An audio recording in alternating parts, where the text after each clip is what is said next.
నమస్తే అండి, welcome to my channel Vijayalokesh recipe. ఈరోజు మన వీడియోలో ఎగ్ బిర్యానీ ఎలా చేయాలో చూద్దామండి. నార్మల్ రైస్ 2 గ్లాసుల దాకా తీసుకుంటున్నాను. మీ దగ్గర ఉండే బాస్మతి బియ్యం తీసుకోండి.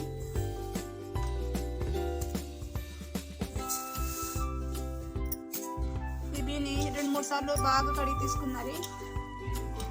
ఈ బియ్యాన్ని 2-3 సార్లు బాగా కడిగి తీసుకోవాలి. 2 గ్లాసుకి డబుల్ క్వాంటిటీలో నీళ్ళు తీసుకోవాలి.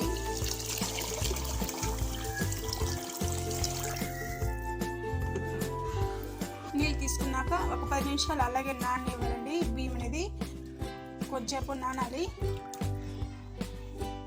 చూడండి, 10 నిమిషాలు నానిపోయింది బాగా. దీంతో 1.5 స్పూన్ దాకా సాల్ట్ వేసుకోవాలి. ఈ బిర్యానీ మసాలా అండి. బిర్యానీ మసాలా ఇప్పుడు రైస్ నానబెట్టుకున్నాను కదండి, అందులో వేసుకోవాలి. వేసుకొని ఒకసారి ఇలా కలుపుకోవాలి.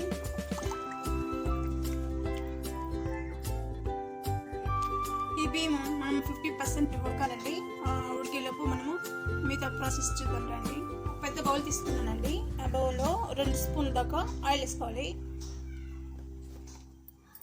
ఆయిల్ వేసుకున్నాక కొద్దిగా పసుపు వేసుకోవాలండి. అలాగే 1 స్పూన్ దాకా కారం వేసుకోవాలి. కొద్దిగా సాల్ట్ వేసుకోవాలండి. గుడ్డుని ఇలా ఘాటు పెట్టి తీసుకోవాలి. తీసుకొని ఇలా వేసుకోవాలి. మీకు ఎన్ని గుడ్లు కావాలో అన్ని గుడ్లు ఇలా వేసుకొని ఫ్రై చేసుకోండి. ఒకసారి ఇలా ఫ్రై చేసుకోవడం వల్ల ఉప్పు కారం పడుతుందండి బాగా. అందువల్ల ఎగ్ బిర్యానీ అనేది చాలా బాగుంటుంది.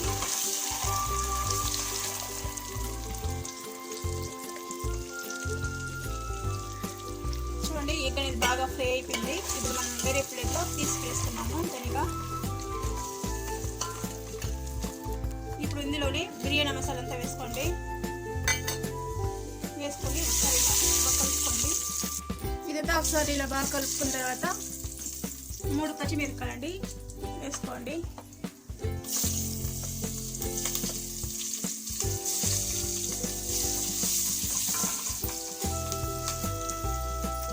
అలాగే కరివేపాకు వేసుకోవాలండి.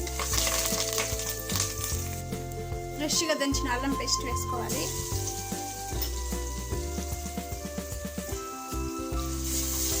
ఒకసారి ఇలా బాగా కలుపుకోవాలండి. చూడండి, ఇలా బాగా కలుపుకున్న తర్వాత మనం కట్ చేసుకున్న ఆనియన్ని ఇలా వేసేసుకోవాలి.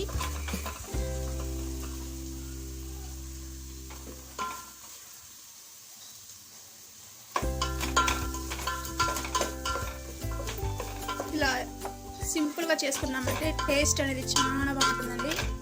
నేను ఎలా ఎప్పుడు చేసినా ఇలాగే చేస్తాను. అప్పుడు ఎగ్లో వేసుకున్నాం కదండి పసుపు.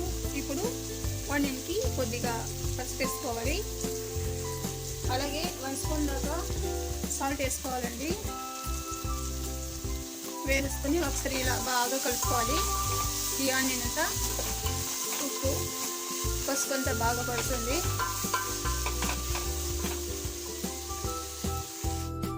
చూడండి, ఉల్లిపాయలు కూడా 50% బాగా ఫ్రై అయ్యాయి.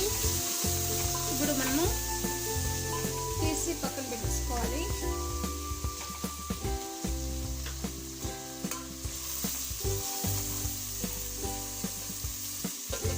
మా ఊర్లో అయితే ఇలాగే చేస్తామండి, చాలా బాగుంటుంది. మంటని మీడియం ఫ్లేమ్లో పెట్టుకుంటూ చేసుకోండి. అలాగే 2 టమోటాలు అండి ఇలా కట్ చేసి వేసుకుంటున్నాను.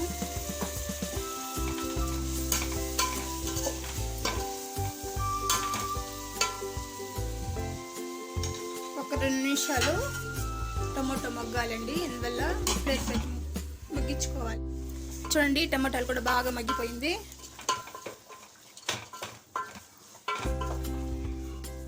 ఈ మసాలా అంతా బాగా పట్టాలంటే కొద్దిగా పెరుగు వేసుకుందామండి.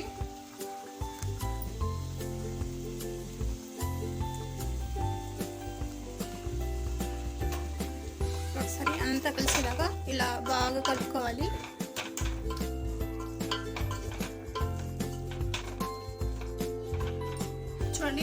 రైస్ బాగా ఉడికింది, 50% ఉడికింది.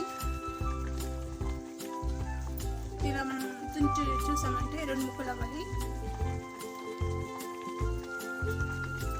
స్టవ్ ఆఫ్ చేసేద్దామండి. గరం మసాలా అండి 1 స్పూన్ తక్కువ వేసుకోవాలి. ఒకసారి ఇలా బాగా అంతా కలిసేలాగా ఇలా బాగా కలుపుకోవాలి.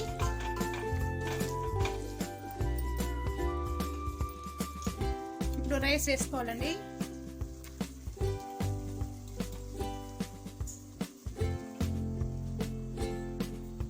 ఇలా వేసుకున్నాక మనం ఇందాక ఫ్రై చేసుకున్న ఆనియన్ని కొద్దిగా వేసుకోవాలి.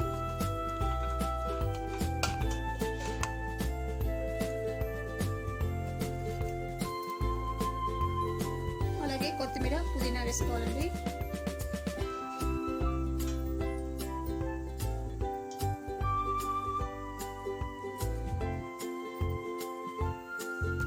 ఇలా వేసుకున్నాక మనం ఫ్రై చేసుకున్న ఎగ్ని ఇలా పెట్టేసుకోవాలి.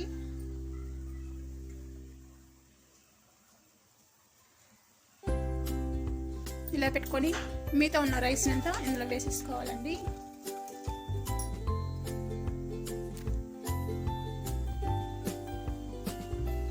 రైస్ ఇలా వేసుకున్న తర్వాత కొద్దిగా ఉంది కదండి ఆనియన్స్, ఇది కూడా వేసేసుకోవాలి.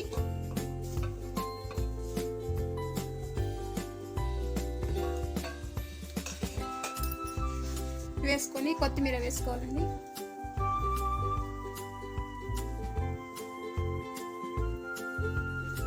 అలాగే పుదీనా వేసుకోవాలి.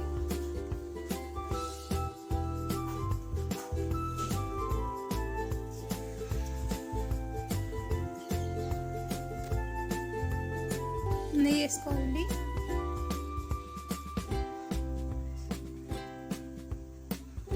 నెయ్యి వేసుకుంటే చాలా టేస్ట్ వస్తుందండి. తర్వాత గంజి నీళ్ళండి. కింద మసాలా రైస్ అంతా మాడిపోకుండా ఉండడానికి కొద్దిగా ఇలా పోసుకోవాలి.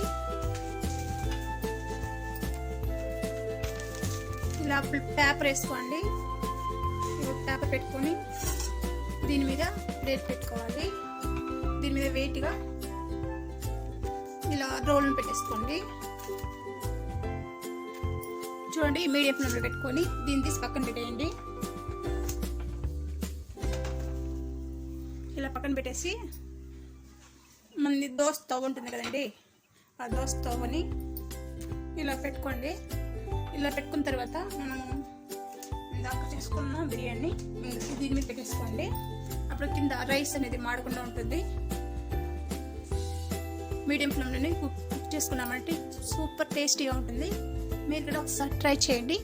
ఆల్రెడీ మనం ముందుగా కుక్ చేసుకున్నాం కదండి రైస్ని, అందువల్ల ఒక 15 నిమిషాలు ఉడకనివ్వాలి. బిర్యానీ అయితే రెడీ అయిపోయిందండి. ఎగ్ బిర్యానీ, దమ్ బిర్యానీ. చూడండి,